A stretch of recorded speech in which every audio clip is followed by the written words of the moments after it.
I've been trying to call. I've been on my own for long enough. Maybe you can show me how to love.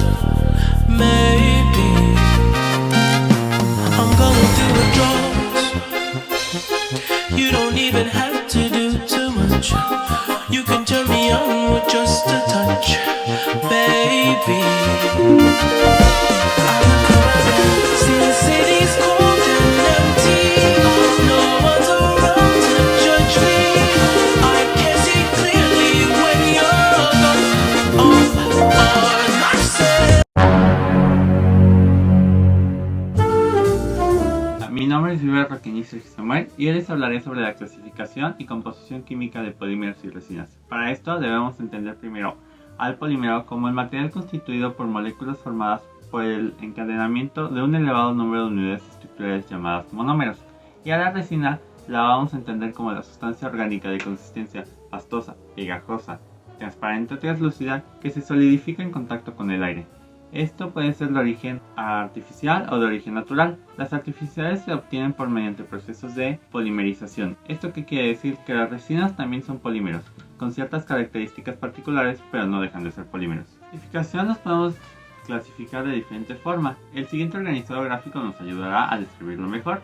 Por origen puede ser naturales o sintéticos. Los sintéticos a su vez inorgánicos o orgánicos. Por unidad estructural, que se llama monómero, puede ser homopolímero o copolímero. También lo podemos clasificar por tacticidad o propiedades mecánicos-térmicas, de las cuales destacan los elastómeros. Son aquellos que tienen una gran elasticidad dentro de todos los polímeros. Por consumo pueden ser plásticos de ingeniería o commodities. Por química de síntesis, adición o condensación. Por morfología, cristalinos o amorfos. Y por último, el comportamiento ante la flama, que lo podemos definir como termofijos o termoplásticos. Cuanto a su composición química, los vamos a dividir por química de síntesis. Esto vamos a comenzar con las reacciones de condensación, que son aquellas que poseen dos grupos funcionales reactivos para producir esta reacción de polimerización. Son polímeros que necesitan a fuerzas dos o más grupos reactivos. Los subproductos de estas reacciones son agua, amoníaco y ácido clorhídrico. Los monómeros que se van a obtener pueden ser bi-, tri- o polifuncionales.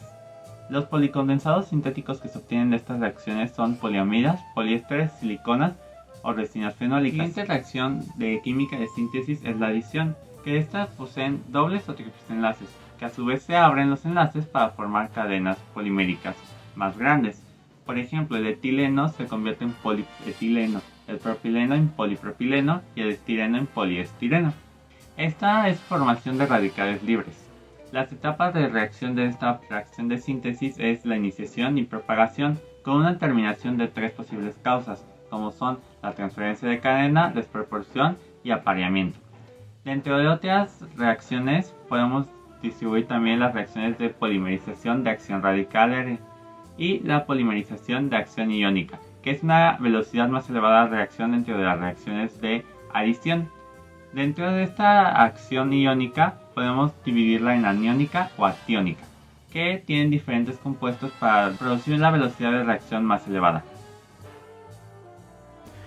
Continuando con el tema de los polímeros, me presento. Soy Sol Alexander y en este caso les voy a hablar sobre los antecedentes de uso de los polímeros. Como sabemos, los polímeros han estado presentes desde siempre y con el paso de los años el hombre ha ido implementando materiales de necesidad básica y que son comúnmente usados a diario. Un ejemplo de los polímeros son los plásticos, donde los podemos encontrar desde artículos de limpieza, útiles escolares, recipientes y otros más que se utilizan cotidianamente. Entre los polímeros podemos encontrar las gomas y los elastómeros, por lo que tenemos la evolución de los polímeros.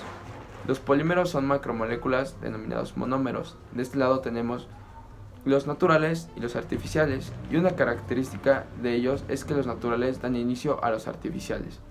En los naturales tenemos los que son denominados como la celulosa, el almidón, incluso átomos de carbono que dan origen a tejidos de la piel y de los músculos. Por otra parte, los artificiales que han sido manipulados por el hombre, el primero en ser tomado en cuenta fue la piel. Un derivado de la celulosa fue el primer polímero sintético y este fue el celuloide en 1860 debido a Freeland y Kuhler a través de la creación de unas bolas de billar.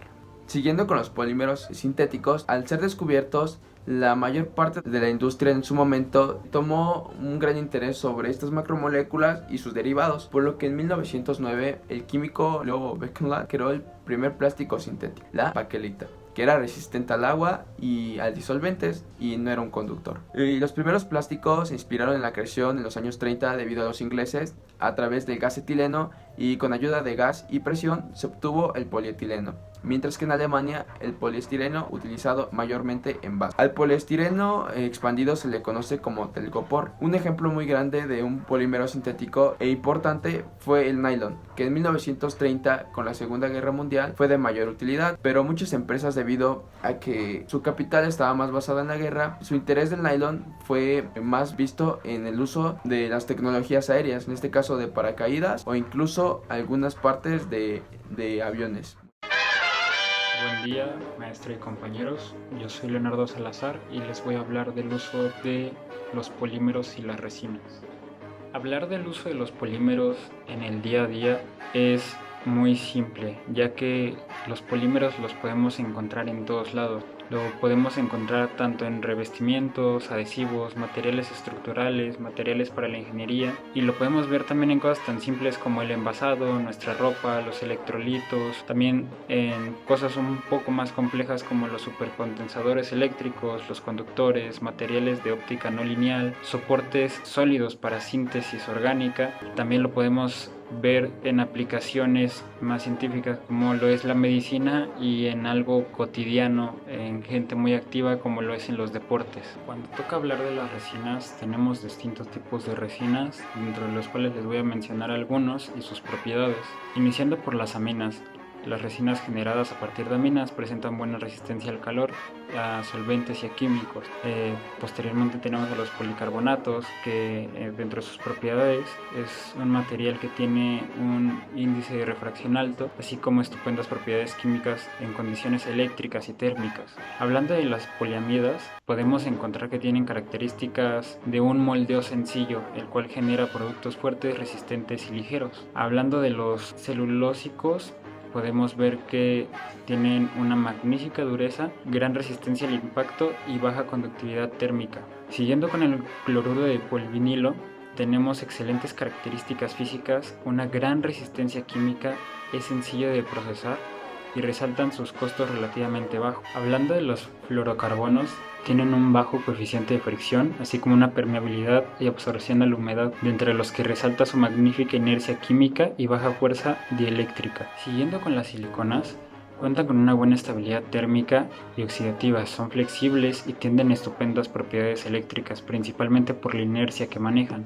Si hablamos del polietileno, entre los tipos de resinas destaca por su alta resistencia química, también tiene un bajo factor de potencia, lo que repercute en una pobre fuerza mecánica. Sin embargo, maneja una estupenda resistencia al vapor y a la humedad, de modo que tiene un extenso grado de flexibilidad. El polipropileno es incoloro e insaboro, tiene una baja densidad y estupenda resistencia térmica, incluso se podría decir que es irrompible. Hablando del polibutileno, destaca por su dureza, su resistencia química y a los abrasivos. Cabe señalar que tiene una mejor resistencia al calor que el polietileno. También tenemos los acrílicos, tienen una claridad similar a la del cristal, además de una gran resistencia a la tensión, impactos y a la exposición ultravioleta. Teniendo el poliestireno, tienen un bajo costo de producción por facilidad de esta. Son resistentes a los ácidos, los alquis, a las salas. Hablando del poliestireno, tiene un bajo costo de producción por la facilidad de esta. Son resistentes a los ácidos, alquis, sales, se vuelve blando con hidrocarburos y cuenta con una gran claridad y flexibilidad. Hablando de los furanos, posee gran resistencia a los ácidos y bases, además de tener buenas propiedades de adhesión. El poliéter tiene una gran resistencia a la corrosión y generan los ácidos álcalis y sales. Pueden encontrarse en soldadura de costura y maquinaria para rellenar cualquier clase de forma o tamaño de la estructura. Las poliamidas tienen ciertas propiedades que pueden soportar altas temperaturas y son útiles para las piezas de moldeo, se utilizan en diversas películas y se utilizan en resinas de láminas que pueden llegar a estar en temperaturas que rebasan los 180 grados centígrados. Las alquidas resisten a la electricidad y entornos térmicos, tienen versatilidad de flexibilidad y rigidez, así como una buena resistencia química.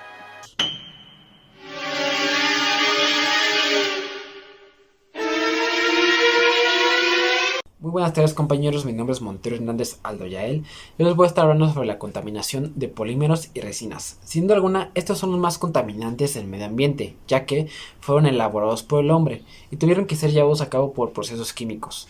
Bueno, los polímeros sintéticos son altamente contaminantes, ya que su estructura química base está hecha a partir de petróleo. Este es altamente contaminante y tóxico tanto para la vida de los seres vivos como para el medio ambiente. Los polímeros sintéticos datan desde la Primera Guerra Mundial, en la que se escaseaba mucho el caucho natural, por lo cual se empezó a ocupar un sintético. Este abrió las puertas a nuevas creaciones de polímeros, resinas y plásticos. En la Segunda Guerra Mundial hubo el mismo problema del caucho natural, esta vez debido a los conflictos que hubo con Japón. Dejó de exportar el caucho natural y los científicos, al buscar una solución, se creó una última y mejor versión del caucho sintético, llamada Ameripol. Es un error creer que los polímeros sintéticos solo contaminan en su etapa de degradación, ya que estos contaminan en todas sus etapas de elaboración. Su primera etapa, la extracción. En el caso de polímeros sintéticos, estos son elaborados con petróleo, el cual al momento de extraerse suelen haber grandes filtraciones al mar, y no olvidar que en estas grandes plataformas petroleras suelen haber grandes accidentes. Esto obviamente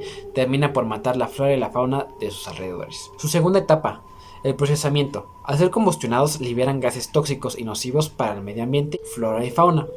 En el caso de las industrias petroleras que son en el mar, estos liberan dióxido de carbono, entre otros gases dañinos y nocivos para la salud. Estos obviamente provocan la acidificación del mar, cambiando su pH y terminando con la mayoría de flora y fauna que se encuentran en sus alrededores. Tercera etapa de transportación. También suelen haber grandes accidentes.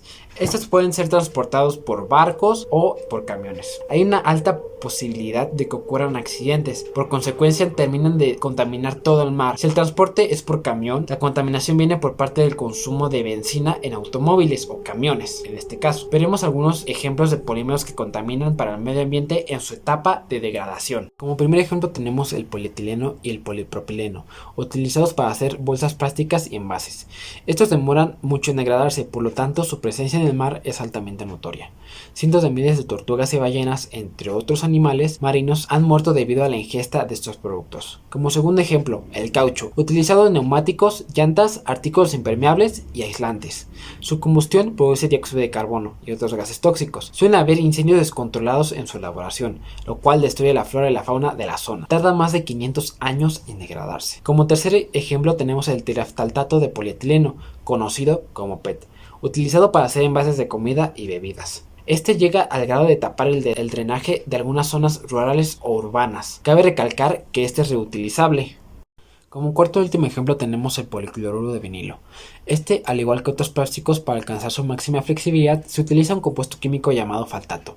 Este tiene muy graves consecuencias para la flora y la fauna. En el caso de la flora altera ciclos reproductivos y en la fauna causan desórdenes hormonales, los cuales pueden llegar a causar mutaciones en el desarrollo fetal de algún ser vivo. Estos son los mayores plásticos que se pueden encontrar en basurales.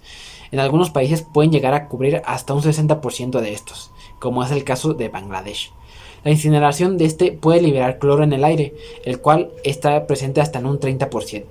Alrededor de un 50% de los materiales de construcción están hechos a base de PVC. Como ya vimos la contaminación, veremos las enfermedades ocasionadas por la contaminación. Como vimos anteriormente, este tipo de polímeros y resinas afectan directamente al medio ambiente, lo cual este es vital para nosotros, principalmente en el agua. Las personas pueden intoxicarse por el consumo y utilización del agua. Hay que recordar que en algunas zonas rurales del mundo escasea el agua potable. En algunas zonas contaminadas aumentan las posibilidades de contraer y desarrollar cáncer en los pulmones. La mayoría de las enfermedades de los pulmones son debido a la contaminación desarrollada en el aire. Buenos días maestra, soy Kevin Lara García. Le voy a hablar de las alternativas de los polímeros. Para hablar de este tema es desde el transporte, la fabricación y los servicios de alimentos que conllevan el uso del plástico, que están casi absolutamente en todas partes. Combatir esta contaminación, digamos contaminación blanca, requerirá un cambio radical del material en sí mismo. Afortunadamente los científicos, los ingenieros y los diseñadores están transformando sus enfoques y alternativas ecológicamente más amigables, capaces de crear ecosistemas circulares más amigables hacia el medio ambiente. Estamos hablando de alternativas tales como la madera líquida, el aislamiento de algas y los sustitutos hechos de polímeros polímeros de almidón de plantas fermentadas tales como el maíz o la papa, por dar un ejemplo. Su utilidad va más allá de tener la creciente presencia del desperdicio del plástico, que es muy grande a nivel mundial, garantizar viviendas más seguras para la población en crecimiento, las nuevas poblaciones que vienen, que les pueda dar unas viviendas más seguras, no tan mugrosas o sucias, por así decirlo, llenas de polímeros, reducir las emisiones de carbono y devolver nutrientes a la tierra, que podrían ser metas alcanzables con estas nuevas tecnologías. La lana mineral proviene de la roca ígnea natural, que es la que se seca después de que la lava se enfría y se hace dura. Esa es la roca ígnea, y de un subproducto fabricado del acero llamado escoria de soldadura. Estas sustancias se funden y se convierten en fibras muy similares a las del algodón de azúcar, que parece que es muy suavecito y muy apachurrable, por así decirlo, pero este es muy eficiente, ya que a diferencia de las fibras de vidrio, por ejemplo, o la espuma plástica, se usa a menudo para detener lo que es el uso de los polímeros. Se usa en los áticos, techos y entresuelos. La lana mineral también es capaz de ofrecer propiedades únicas como la resistencia al fuego, la resistencia térmica, la capacidad acústica, la repelencia del agua, la durabilidad en condiciones climáticas extremas. Por mi parte eso sería todo. Espero que mi información les pueda servir de algo en un futuro. Gracias. Eso es todo, amigos.